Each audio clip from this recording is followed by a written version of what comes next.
ಎರಡನೇ ವರ್ಗದ ಎಲ್ಲ ವಿದ್ಯಾರ್ಥಿಗಳಿಗೆ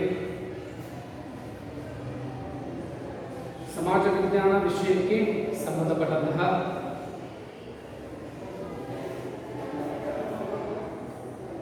ಪೌರನೀತಿ ವಿಭಾಗಕ್ಕೆ ಸಂಬಂಧಪಟ್ಟಂತೆ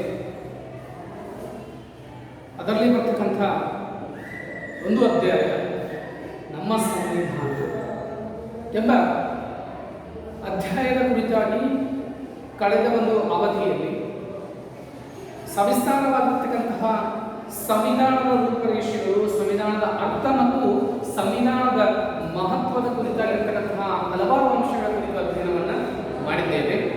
ಹಾಗಾದರೆ ಸಂವಿಧಾನ ರಚನೆ ಆಗಬೇಕಂದ್ರೆ ಮೂಲತಃವಾಗಿ ಬೇಕಾಗಿದ್ದು ಏನು? ಸಂವಿಧಾನವನ್ನು ರಚನೆ ಮಾಡಾಕ ಎಷ್ಟು ಸಮಯವನ್ನು ತೆಗೆದುಕೊಂಡು? ಸುಮಾರು 3 ವರ್ಷಗಳ ಕಾಲ ಸಂವಿಧಾನವನ್ನು ರಚನೆ ಮಾಡಾಕ ಸಮಯವನ್ನು ತಗೊಂಡು, ಅಂದರೆ 2 ವರ್ಷ 11 ತಿಂಗಳು 18 ದಿವಸಗಳ ಕಾಲ ಸಂವಿಧಾನ ರೂಪರೇಷೆಗಳನ್ನ ಏನು ಮಾಡ್ತಾರಪ್ಪ ಅಂತಂದ್ರೆ ಅದರಲ್ಲಿ ತುಂಬುತ್ತಾರೆ. ಹಾಗಾಗಿ ಈ ಸಂವಿಧಾನದ ಅರ್ಥ ಮತ್ತು ಸಂವಿಧಾನದ ಮಹತ್ವದ ಕುರಿತಾಗಿರ್ತಕ್ಕಂತಹ ಹಲವಾರು ಅಂಶಗಳ ಕುರಿತಾಗಿ ನಾವು ಕಳೆದ ತರಗತಿಯಲ್ಲಿ ಅಧ್ಯಯನವನ್ನು ಮಾಡಿದ್ದೇವೆ. ಒಂದು ದೇಶ ಅನುಸರಿಸತಕ್ಕಂತಹ ಮೂಲಭೂತ ಕಾನೂನುಗಳನ್ನು ನಾವು ಸಂವಿಧಾನ ಅಂತ ಕರೆದೇವೆ. ಆ ಸಂವಿಧಾನವನ್ನು ರಚನೆ ಮಾಡಬೇಕಪ್ಪ ಅಂತಂದ್ರೆ ಸಂವಿಧಾನವನ್ನು ನಾವು ಅರ್ಥಕೋಬೇಕಾಗಿತ್ತು. ಸಂವಿಧಾನದ ಕಾನೂನುಗಳನ್ನ ಆ ಚೌಕಟ್ಟಿನಲ್ಲಿ ನಾವು ನಡಿಬೇಕಾಗಿತ್ತಂದ್ರೆ ಸಂವಿಧಾನವನ್ನು ನಾವು ಅರ್ಥಪೂರ್ಣವಾಗಿ ಅಧ್ಯಯನ ಮಾಡಬೇಕಾಗ್ತದೆ. ಏನೇನು ಸಂವಿಧಾನ ಅಂತಂದ್ರೆ ಏನೇನನ್ನ ಒಳಗೊಂಡಿದೆ? ನಾವು ನಿನ್ನೆಯ ತರಗತಿಯಲ್ಲಿ ಅದರ ಅರ್ಥ ಮತ್ತು ಮಹತ್ವವನ್ನು ನೋಡಿದಂತಹ ಸಂದರ್ಭದಲ್ಲಿ ಯಾವುದೇ ಭಾರತದ ಪ್ರಜೆಯಾಗಿರಲಿ ಅಥವಾ ವ್ಯಕ್ತಿಯಾಗಿರಲಿ ಅವನಿಗೆಲ್ಲರಿಗೂ ಕಾನೂನು ಒಂದೇ ಅಂತಕ್ಕಂಥದ್ದು ಏನು ಮಾಡ್ತದಪ್ಪ ಅಂತ ತಿಳಿಸ್ಕೊಡ್ತದೆ. ರಾಷ್ಟ್ರಪತಿಯಿಂದ ಹಿಡಿದುಕೊಂಡು ಸಾಮಾನ್ಯ ರೈತ ಅಥವಾ ಸಾಮಾನ್ಯ ಬಡ ಜನರಿಗೂ ಸಹಿತ ಒಂದೇ ರೀತಿಯಾಗಿರ್ತಕ್ಕಂಥ ಕಾನೂನನ್ನ ನಮ್ಮ ಭಾರತೀಯ ಸಂವಿಧಾನ ಏನು ಮಾಡಿದ್ದಪ್ಪ ಅಂತಂದ್ರೆ ತೋರಿಸ್ಕೊಡ್ತದೆ. ಹೀಗಾಗಿ ಸಂವಿಧಾನ ಯಾರ ಸ್ವತ್ತು ಅಲ್ಲ, ಸಂವಿಧಾನ ಎಲ್ಲರಿಗೂ ಸಹಿತ ಅನ್ವಯವಾಗತಕ್ಕಂಥದ್ದು ಎಂಬ ಅಂಶಗಳ ಕುರಿತಾಗಿ ನಾವು ಕಳೆದ ಅವಧಿಯಲ್ಲಿ ಅಧ್ಯಯನವನ್ನು ಮಾಡಿದ್ದೇವೆ.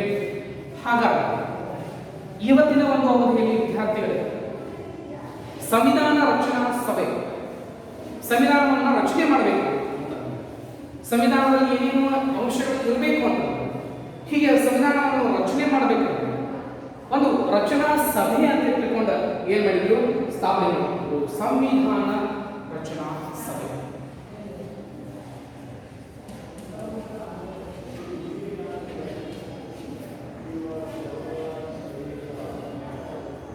ಏನೆಲ್ಲ ಸಂವಿಧಾನದಲ್ಲಿ ಉಲ್ಲೇಖಗಳು ಇರಬೇಕು?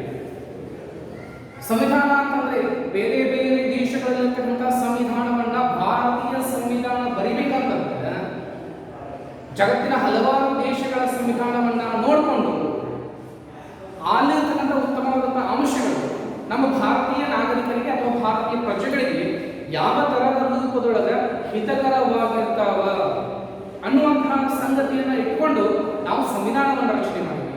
ಈ ಸಂವಿಧಾನವನ್ನು ರಚನೆ ಮಾಡಬೇಕಾಗಿತ್ತಂದ್ರೆ ಭಾರತ ಸಂವಿಧಾನ ರಚನಾ ಸಭೆ ಎಂಬ ವಿಶೇಷ ಸಭೆಯು ಏನ್ ಮಾಡ್ತಾರಪ್ಪ ಅಂತಂದ್ರೆ ನಿರ್ಣಯವನ್ನ ಕೈಗೊಳ್ಳುತ್ತದೆ. ಈ ಒಂದು ನಿರ್ಣಯಗಳು ಇದರ ಪ್ರಥಮ ಅಧಿವೇಶನದೊಳಗ ಮುಂಬೈ ಸೆಂಟ್ರಲ್ ಹಾಲ್ ಒಳಗ ಒಂದು ಸಭೆಯನ್ನ ಸೇರ್ತಾರ. ಈ ಒಂದು ಸಭೆಯಲ್ಲಿ ಹಲವಾರು ನಿರ್ಣಯಗಳನ್ನ ಮಾಡಿದ್ರು. ಸಂವಿಧಾನಕ್ಕೋಸ್ಕರವಾಗಿ ಹಲವಾರು ನಿರ್ಣಯಗಳನ್ನ ಮಾಡಿದ್ರು. ಆ ನಿರ್ಣಯದೊಳಗ ಡಾಕ್ಟರ್ ಬಾಬು ರಾಜೇಂದ್ರ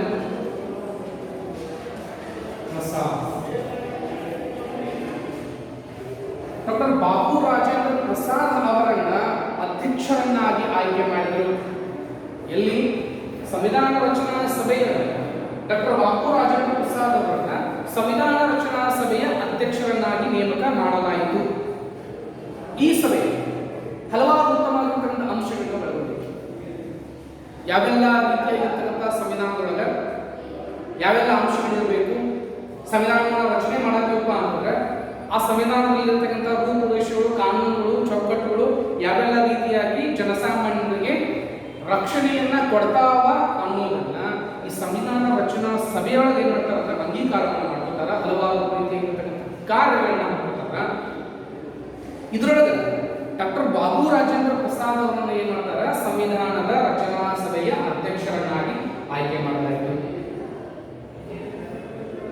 ನಮ್ಮ ಪಠ್ಯ ಪುಸ್ತಕದೊಳಗೆ ಕೊಟ್ಟಂತಹ ಮಾಹಿತಿ ಏನಪ್ಪಾ ಅಂದ್ರೆ ಡಾಕ್ಟರ್ ಬಾಬು ರಾಜೇಂದ್ರ ಪ್ರಸಾದ್ ಅವರನ್ನ ಅಧ್ಯಕ್ಷರನ್ನಾಗಿ ಆಯ್ಕೆ ಮಾಡಲಾಯಿತು.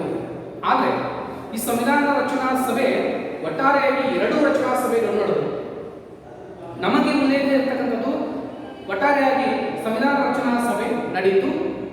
ಆ ಸಭೆಯನ್ನ ಡಾಕ್ಟರ್ ಬಾಬು ರಾಜೇಂದ್ರ ಪ್ರಸಾದ್ ಅವರನ್ನ ಅಧ್ಯಕ್ಷರನ್ನಾಗಿ ಆಯ್ಕೆ ಮಾಡಲಾಯಿತು ಅಂತಕ್ಕಂಥ ಮಾಹಿತಿ ಅಷ್ಟೇ ನಮ್ಮ ಪಠ್ಯ ಪುಸ್ತಕದೊಳಗೆ ಕೊಟ್ಟಾರ.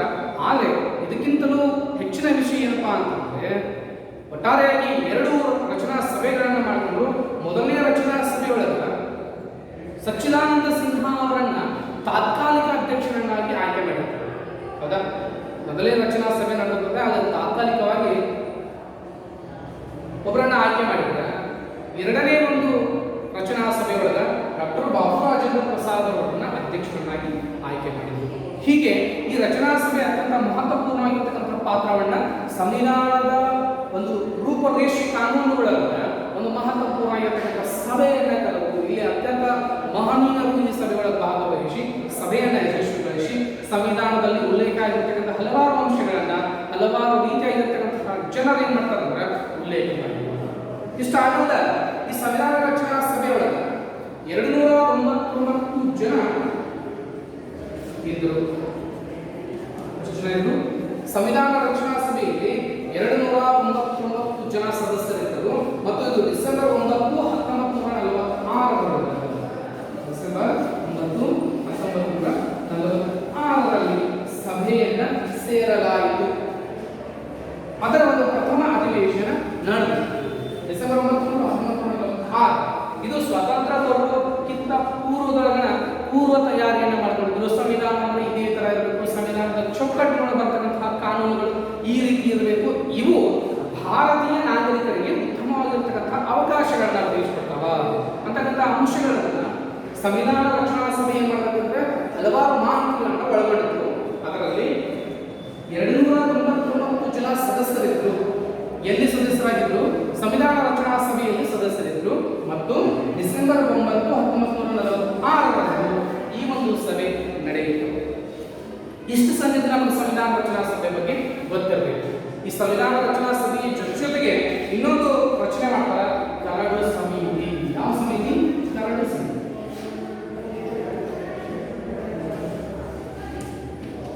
ಏನಿದು ಕರಡು ಸಮಿತಿ?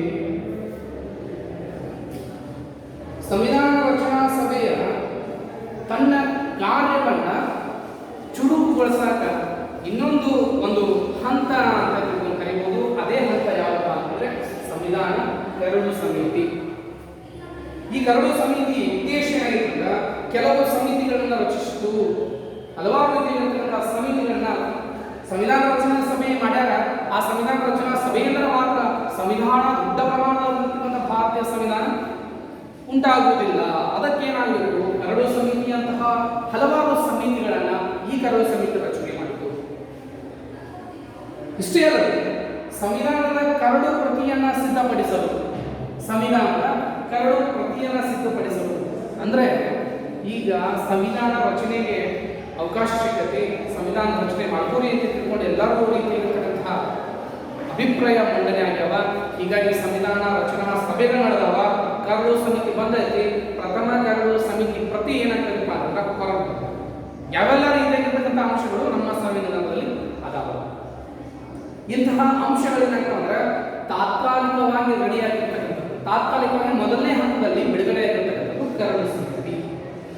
ಇನ್ನೂ ಏನೇನಾಗಿಲ್ಲ ಅಂದ್ರೆ ಜಾರಿಗೆ ಬಂದಿಲ್ಲ, ಒಪ್ಕೊಂಡಿಲ್ಲ, ಇವೇ ಅಂಶಗಳು ಇವೇ ಅಂತ ತಿಳ್ಕೊಂಡು ನಂಬಾಕಾಗುತ್ತೆ.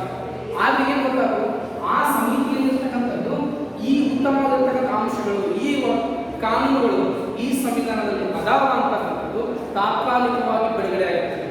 ಇವನ್ನ ಎಲ್ಲರೂ ಕೂಡ ಏನ್ ಮಾಡಿದಾರಪ್ಪ ಅಂತಂದ್ರೆ ಒಪ್ಪಿಕೊಂಡ್ರು. ಹೀಗಾಗಿ ಸಂವಿಧಾನದ ಕರಡು ಸಮಿತಿಯನ್ನ ನೇಮಿಸಿತು. ಈ ಕರಡು ಸಮಿತಿಯ ನೇಮಕ ಆಗಿರ್ತಕ್ಕಂಥ ಒಂದು ಸಂದರ್ಭದಾಗ ಇದರ ಅಧ್ಯಕ್ಷರಾದರು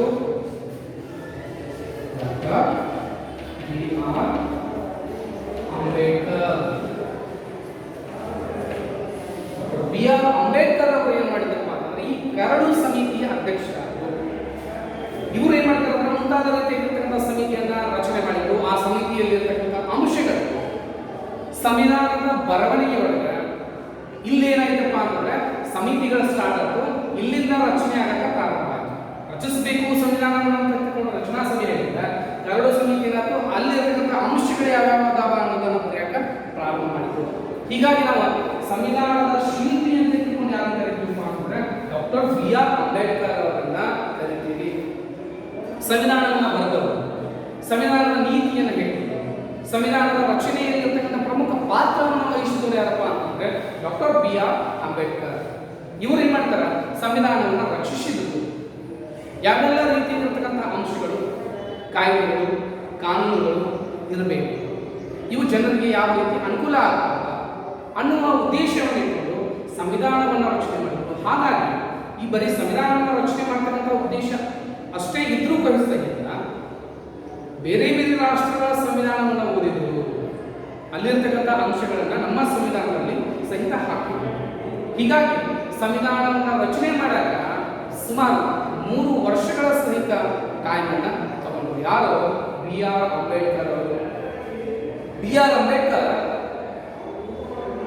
ಅವ್ರ ಬಗ್ಗೆ ಯಾವಾಗ ನಮ್ಗೆ ಆಗಸ್ಟ್ 15, 1947 ಸ್ವಾತಂತ್ರ್ಯ ಸಿಕ್ತು, ಅಂದಿನಿಂದ ಇವರು 26 ಜನವರಿ 1950ರವರೆಗೆ ಇವರು ಕಾನೂನು ಮಂತ್ರಿಯಾಗಿದ್ದರು. 1950 ಜನವರಿ 26ರವರೆಗೆ ಎಲ್ಲಿಂದ ಭಾರತಕ್ಕೆ ಪ್ರಥಮ ಸ್ವಾತಂತ್ರ್ಯ ಸಿಕ್ಕಿದ್ದು ಆಗಸ್ಟ್ 15, 1947, 26 ಜನವರಿ 1950ರವರೆಗೆ ಇವರು ಕಾನೂನು ಮಂತ್ರಿಗಳಾಗಿ ಸೇವೆಯನ್ನು ಸಲ್ಲಿಸಿದರು. ಕಾನೂನು ಮಂತ್ರಿಗಳಾಗಿ ವಿವಿಧ ರೀತಿಯ ಕಾರ್ಯಗಳನ್ನು ಹಮ್ಮಿಕೊಂಡರು. ಇವರು ಸಂವಿಧಾನ ಕರಡು ಪ್ರತಿಯನ್ನು ಪರಿಶೀಲಿಸಿ 2473 ತಿದ್ದುಪಡಿಯನ್ನ 2473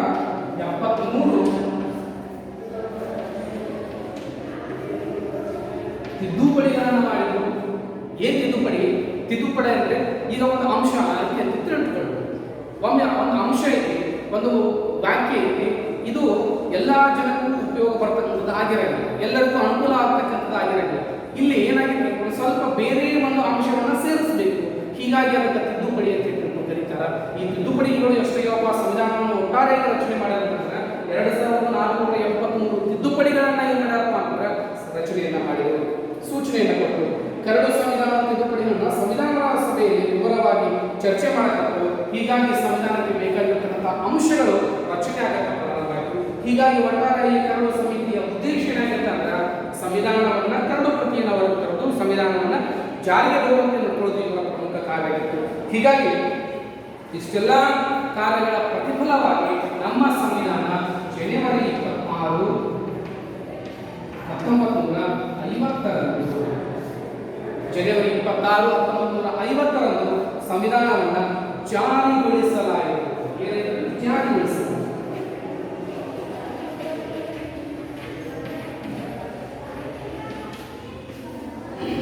ಇಲ್ಲೊಂದು ಪ್ರಶ್ನೆ ಬರ್ತದೆ. ಏನು ಪ್ರಶ್ನೆ ಅಂತಂದ್ರೆ, ಸಂವಿಧಾನ ಜಾರಿಗೆ ಬಂದದ್ದು ಜನವರಿ 26, 1950, ಆದರೆ ಸಂವಿಧಾನದ ದಿನ ಅಂತ ತಿಳ್ಕೊಂಡು ಆಚರಣೆ ಮಾಡೋದು ಯಾವುದು? ಜಾರಿಗೆ ಬಂದಿದ್ದೇ ಬೇರೆ, ಆದರೆ ನಾವು ಸಂವಿಧಾನದ ದಿನ ಅಂತ ತಿಳ್ಕೊಂಡು ಆಚರಣೆ ಮಾಡೋದೇ ಬೇರೆ. ನವೆಂಬರ್ 26 ಯಾವುದು? ನವೆಂಬರ್ 26 ನಾವು ಸಂವಿಧಾನದ ದಿನ. ನವೆಂಬರ್ 26 ನಾವು ಸಂವಿಧಾನದ ದಿನ ಅಂತ ತಿಳ್ಕೊಂಡು ಆಚರಣೆ ಮಾಡಿದ್ರೆ, ಜನವರಿ 26 ನಾವು ಸಂವಿಧಾನ ಜಾರಿಗೆ ಬಂದ ದಿನ ಅಂತ ತಿಳ್ಕೊಂಡು ಆಚರಣೆ ಮಾಡ್ತೀವಿ. ಸಂವಿಧಾನ ಜಾರಿಗೆ ಬಂದ ದಿವಸವೇ ನಾವು ಏನಂತ ಆಚರಣೆ ಮಾಡ್ತೀವಿ? ಈಗಾಗಲೇ ಗೊತ್ತಾಗಿರ್ಬೇಕು. ಜನವರಿ 26 ಅಂತಂದ್ರೆ ಏನ್ ನೆನಪಾಗ್ತದೆ? ಜನವರಿ 26, ಆಗಸ್ಟ್ 15, ಅಕ್ಟೋಬರ್ 2 ಇವು ಏನಪ್ಪಾ ಅಂತಂದ್ರೆ ನಮ್ಮ ರಾಷ್ಟ್ರೀಯ ಹಬ್ಬಗಳು ಅಂತ ತಿಳ್ಕೊಂಡು ನಾವು ಆಚರಣೆ ಮಾಡ್ತೀವಿ. ಜನವರಿ 26 ನಾವು ಗಣರಾಜ್ಯೋತ್ಸವ ಏನಂತ ಆಚರಣೆ ಮಾಡ್ತೀವಿ ನಾವು? ಜನವರಿ 26 ಗಣರಾಜ್ಯೋತ್ಸವ 26 ಯಾಕೆ ನಾವು ಗಣರಾಜ್ಯೋತ್ಸವ ಅಂತ ತಿಳ್ಕೊಂಡು ಆಚರಣೆ ಮಾಡ್ತೀವಿ? ಸಂವಿಧಾನ ಜಾರಿಗೆ ಬಂದ ದಿನ. ಸಂವಿಧಾನವನ್ನು ನಾವು ಏನ್ ಮಾಡಿದ್ವಿ ಅಂದ್ರೆ ಎಲ್ಲರೂ ಒಪ್ಕೊಂಡಿವಿ. ಆ ಸಂವಿಧಾನ ಜಾರಿಗೆ ಬಂದ ದಿವಸನೇ ನಾವು ಗಣರಾಜ್ಯೋತ್ಸವ ದಿನವನ್ನು ಆಚರಣೆ ಮಾಡ್ತೀವಿ. ಗಣರಾಜ್ಯೋತ್ಸವ ದಿನ ಆಚರಣೆ ಉದ್ದೇಶ ಇಷ್ಟೇ, ಸಂವಿಧಾನ ಜಾರಿಗೆ ಬಂದು ಭಾರತದಲ್ಲಿರ್ತಕ್ಕಂಥ ಎಲ್ಲಾ ಪ್ರಜೆಗಳಿಗೂ ಅನ್ವಯವಾಗತಕ್ಕಂಥ ಕಾನೂನನ್ನ ಜಾರಿಗೊಳಿಸಿದ ದಿನ ಅಂತ ತಿಳ್ಕೊಂಡು ನಾವು ಏನ್ ಮಾಡ್ತೀವಿ ಅಂದ್ರೆ ಗಣರಾಜ್ಯೋತ್ಸವ ದಿನ ಜನವರಿ 26, 1950ರಿಂದ ಆಚರಣೆ ಮಾಡ್ತೀವಿ. ಅದರ ಜೊತೆಗೆ ನವೆಂಬರ್ 26 ಸಂವಿಧಾನದ ದಿನ ಅಂತ ತಿಳ್ಕೊಂಡು ನಾವು ಏನ್ ಮಾಡ್ತೀವಿ ಅಂದ್ರೆ ಆಚರಣೆ ಮಾಡ್ತೀವಿ. ಸಂವಿಧಾನವನ್ನ ಅಂಗೀಕಾರ ಮಾಡ್ತಿದ್ದಾರೆ, ಸಂವಿಧಾನವನ್ನ ಜಾರಿಗೆ ಮಾಡಿದ್ದಾರೆ. ಆದರೆ 1949 ನವೆಂಬರ್ 26 ನಾವು ಸಂವಿಧಾನದ ದಿನ ಅಂದ್ರೆ ಅಂಗೀಕಾರ ಮಾಡ್ಕೊಂಡಿದ್ವಿ. ನವೆಂಬರ್ 26ಕ್ಕೆ ಅಂಗೀಕಾರ ಮಾಡ್ಕೊಂಡಿದ್ವಿ. ಆದರೆ ಜನವರಿ 26 ನಾವು ಏನ್ ಮಾಡಿದ್ವಿ ಅಂದ್ರೆ ಅದನ್ನ ಸಂವಿಧಾನವನ್ನ ಬಿಡುಗಡೆಗೊಳಿಸಿದ್ವಿ. ಸಂವಿಧಾನದ ದಿನ ಅಂತ ಕೂಡ ಆಚರಣೆ ಮಾಡಿದ್ವಿ. ನವೆಂಬರ್ 26 ಅಂದ್ರೆ ಸಂವಿಧಾನ ದಿನ ಜಾರಿಗೊಂಡಿದ್ದು ಜನವರಿ 26 ನಾವು ನೆನಪಿಟ್ಕೋಬೇಕು. ಯಾಕೆಂದ್ರೆ ಸಂವಿಧಾನ ದಿನ ನವೆಂಬರ್ 26 ಅಧಿಕೃತವಾಗಿ ಒಪ್ಪಿಗೆ ಬಂದಿರತಕ್ಕಂತಹ ದಿನ. ಹೀಗಾಗಿ ಇದರ ಒಂದು ನಿರ್ದೇಶನದಂತೆ 1950 ಮತ್ತು 51ರೊಳಗೆ 1950 ಮತ್ತು 51ರಲ್ಲಿ ಸಾರ್ವತ್ರಿಕ ಚುನಾವಣೆಗಳು ನಡೆದವು. ಹೀಗಾಗಿ ಪ್ರಥಮ ಮಹಾ ಚುನಾವಣೆಗಳು ನಡೆದವು. 1950 ಮತ್ತು 51ರಲ್ಲಿ ಪ್ರಥಮ ಚುನಾವಣೆಗಳು ನಡೆದವು. ಈ ಪ್ರಥಮ ಚುನಾವಣೆಗಳು ನಡೆದವ, ಈ ಮಹಾ ಚುನಾವಣೆಗಳು ನಡೆದವ ಅಂದ್ರೆ ಇಲ್ಲಿ ಏನು ಗೊತ್ತಾಗಪ್ಪ ಅಂತಂದ್ರೆ, ಒಂದು ರಾಜ್ಯಸಭೆ, ಎರಡು ಲೋಕಸಭೆ ಜಾರಿಗೆ ಬಂದವು. ಯಾವಾಗ ಸಂವಿಧಾನದ ದಿನ ಜಾರಿಗೆ ಬಂತು? 1950, 51ರೊಳಗೆ ಪ್ರಥಮ ಮಹಾ ಚುನಾವಣೆಗಳು. ಈಗೇನ ಚುನಾವಣೆಗಳು ಬರ್ತಾವ, ಲೋಕಸಭೆ ಚುನಾವಣೆ ಬರ್ತದ, ರಾಜ್ಯಸಭೆ ಚುನಾವಣೆಗಳು ಬರ್ತಾವ. ಈಗ ಬರ್ತಕ್ಕಂಥ ಉದ್ದೇಶ ಏನಪ್ಪಾ ಅಂತಂದ್ರೆ ಇದನ್ನು ಮೊದಲು ಸ್ಟಾರ್ಟ್ ಮಾಡಿದ್ದೇವಾಗ 1950 ಮತ್ತು 51ರಲ್ಲಿ ಪ್ರಥಮ ಚುನಾವಣೆಗಳು ನಡೆದು, ಆ ಪ್ರಥಮ ಚುನಾವಣೆಗಳು ನಡೆದಂತಹ ಸಂದರ್ಭದಲ್ಲಿ ರಾಜ್ಯಸಭೆ ಮತ್ತು ಲೋಕಸಭೆಗಳು ಅಸ್ತಿತ್ವಕ್ಕೆ ಬಂದು ಸಂಸತ್ತು ರಚನೆಯಾಯಿತು. ಏನು ರಚನೆ ಆಯಿತು? ಸಂಸತ್ತು ರಚನೆ ಆಯಿತು. ಸಂಸತ್ತಕ್ಕೆ ಪಾರ್ಲಿಮೆಂಟ್ ಅಂತ ತಿಳ್ಕೊಂಡು ಏನ್ ಮಾಡಿದಪ್ಪ ಅಂದ್ರೆ ನಾವು ಕರೀತೀವಿ. ಪ್ರಥಮ ಮಹಾ ಚುನಾವಣೆ ನಡೆದು 1950-51ರೊಳಗೆ ಅದರೊಳಗೆ ರಾಜ್ಯಸಭೆ ಮತ್ತು ಲೋಕಸಭೆಗಳು ಅಸ್ತಿತ್ವಕ್ಕೆ ಬಂತು. ಒಟ್ಟಾರೆಯಾಗಿ ಸಂಸತ್ತು ಏನಾಯ್ತಪ್ಪ ಅಂತಂದ್ರೆ ಪ್ರಾರಂಭ ಆಯಿತು 1952ರೊಳಗೆ. ಹೀಗಾಗಿ ಒಟ್ಟಾರೆಯಾಗಿರ್ತಕ್ಕಂಥದ್ದು ಏನಪ್ಪಾ ಅಂತಂದ್ರೆ ಸಂವಿಧಾನ ರಚನಾ ಸಭೆ ಮತ್ತು ಕರಡು ಸಮಿತಿ ಮತ್ತು ಇಲ್ಲಿ ಬಂದಂತಹ ಚುನಾವಣೆ. ಯಾವಾಗ ಸಂವಿಧಾನ ರಚನಾ ಸಭೆ ಪ್ರಾರಂಭ ಆಗಬೇಕು, ಬ್ರಿಟಿಷರಿಗೆ ಆಗಲೇ ಸೂಚನೆ ಕೊಟ್ಬಿಟ್ಟಿದ್ರು 1945-46 ಹೊತ್ತಿನೊಳಗೆ ಭಾರತಕ್ಕೆ ಬೇಕು, ಭಾರತದ ಸಂವಿಧಾನ ಕೆಲವೊಂದಿಷ್ಟು ಭಾರತೀಯ ಸ್ವತಂತ್ರ ಹೋರಾಟಗಾರರು ಮನವಿಯನ್ನು ಮಾಡಿದ್ರು. ಇದಕ್ಕೆ ಅನುಗುಣವಾಗಿ ನಿಮಗೆ ಸ್ವತಂತ್ರ ಕೊಟ್ಟಾಗ ನೀವೇ ಒಂದು ಸಂವಿಧಾನವನ್ನು ರಚನೆ ಮಾಡಿ ಅಂತ ತಿಳ್ಕೊಂಡು ಒಂದು ಸವಾಲನ್ನ ಬ್ರಿಟಿಷರು ಭಾರತೀಯರಿಗೆ ಹಾಕಿದ್ರು. ಇದನ್ನ ಅತ್ಯಂತ ಪ್ರಮುಖವಾಗಿ BR ಅಂಬೇಡ್ಕರ್ ಅವರು ತೆಗೆದುಕೊಂಡು ಭಾರತೀಯ ಸಂವಿಧಾನವನ್ನು ರಚನೆ ಮಾಡಿದ್ರು. ಇಷ್ಟೆಲ್ಲ ಸಂಗತಿಗಳು ಸಂವಿಧಾನದ ರಚನಾ ಸಭೆಯಾಗಿರಬಹುದು, ಅದರ ಜೊತೆಗೆ ಕರಡು ಸಮಿತಿ ರಚನೆ ಆಗಿರಬಹುದು, ಮುಂತಾದ ಸಮಿತಿಗಳನ್ನು ರಚನೆ ಮಾಡಿಕೊಂಡ್ರು. ಎಲ್ಲರ ಮುಂದಾಳತ್ವದೊಳಗೆ ಏನಾಯ್ತಪ್ಪ ಅಂತಂದ್ರೆ ಸಂವಿಧಾನ ಜಾರಿ. ಅದನ್ನು ನಾವು 1949 ನವೆಂಬರ್ 26ರಿಂದ ಅಂಗೀಕಾರ ಮಾಡಿಕೊಂಡು ಜನವರಿ 26, 1950ರಲ್ಲಿ ಜಾರಿಗೆ ಗೊಳಿಸಿದ್ವಿ. ಹೀಗಾಗಿ ಆ ದಿನವನ್ನು ನಾವು ಗಣರಾಜ್ಯೋತ್ಸವ ದಿನ ಅಂತ ಕೂಡ ಆಚರಣೆ ಮಾಡ್ಕೊಂಡು ಬಂದೀವಿ. 1950 ಮತ್ತು 51ರೊಳಗೆ ಪ್ರಥಮ ಮಹಾ ಚುನಾವಣೆಗಳು ನಡೆದವು. ಮಹಾ ಚುನಾವಣೆಗಳು ನಂತರ ರಾಜ್ಯಸಭೆ ಮತ್ತು ಲೋಕಸಭೆ ಅಸ್ತಿತ್ವಕ್ಕೆ ಬಂತು. ಅಸ್ತಿತ್ವಕ್ಕೆ ಬಂದ ನಂತರದೊಳಗೆ ಸಂಸತ್ತು ರಚನೆ ಆಯಿತು. ಸಂಸತ್ತಿಗೆ ನಾವು ಪಾರ್ಲಿಮೆಂಟ್ ಅಂತ ತಿಳ್ಕೊಂಡು ಕರೀತೀವಿ. ಈ ಸಂಸತ್ತು 1951ರಲ್ಲಿ ಸ್ಥಾಪನೆ ಆಗಿರ್ತಕ್ಕಂಥದ್ದು ಅಂತ ತಿಳ್ಕೊಂಡು ನಾವು ಏನು ಮಾಡ್ತೀವಿ ಅಂತಂದ್ರೆ ಕರಿತೀವಿ. 1950-51ರೊಳಗೆ ಚುನಾವಣೆ ನಡೆದು ರಾಜ್ಯಸಭೆ ಲೋಕಸಭೆಗಳ ಅಸ್ತಿತ್ವಕ್ಕೆ ಬಂತು. 52ರೊಳಗೆ ಸಂಸತ್ತು ಏನಾಯ್ತಪ್ಪ ಅಂದ್ರೆ ರಚನೆ ಆಯಿತು. ಈ ಸಂವಿಧಾನವನ್ನು ಒಟ್ಟಾರೆ ನಾವು ರಚನೆ ಮಾಡ್ಬೇಕಂದ್ರೆ 2473 ತಿದ್ದುಪಡಿಗಳನ್ನ ಮಾಡಿದ್ರು. ತಿದ್ದುಪಡಿಗಳನ್ನ ಮಾಡಿ ಈ ಸಂವಿಧಾನವನ್ನು ಜಾರಿಗೊಳಿಸೋದಕ್ಕೆ ಅನುಕೂಲ ಆಯಿತು. ಇಂಥ